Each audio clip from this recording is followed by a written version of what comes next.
Greetings, everyone. As always, I hope this message finds you well, and thank you for tuning in to this week's Mental Health Moment with Dr. Matt.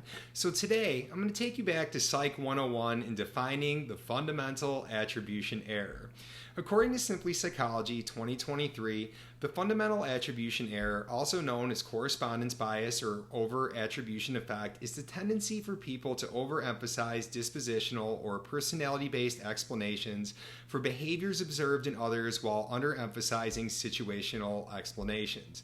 In other words, people have a cognitive bias to assume that a person's actions depend on what kind of person that person is rather than on social and environmental forces that influence the person. Now really think about it. There are things that people do throughout our life that can rub us the wrong way. Maybe they can personally hurt our feelings. Maybe we find ourselves angry about them. For instance, think about a best friend missing your birthday. Or think about being on the highway and getting cut off by a speeding car. Think about sharing something important with a loved one who doesn't seem to be actively listening and they're distracted by something else. The knee-jerk reaction is immediately to consider, oh, well, the friend who forgot my birthday doesn't care about me. Oh, the person who's speeding to get to somewhere is a reckless driver. They're going to kill somebody or they're going to kill themselves. Or the individual not actively listening doesn't care about me. They're disinterested in what I'm sharing. They don't want to help me out.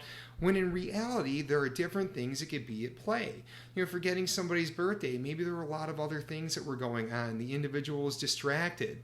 In terms of that speeding car that cut you off, maybe they're racing to the emergency room because they had a family member who was in a major accident. Or let's consider the individual is struggling to actively listen while they're dealing with something else of their own accord. The reality is that all of us go through different things. Not all of us can be 100% present 100% of the time.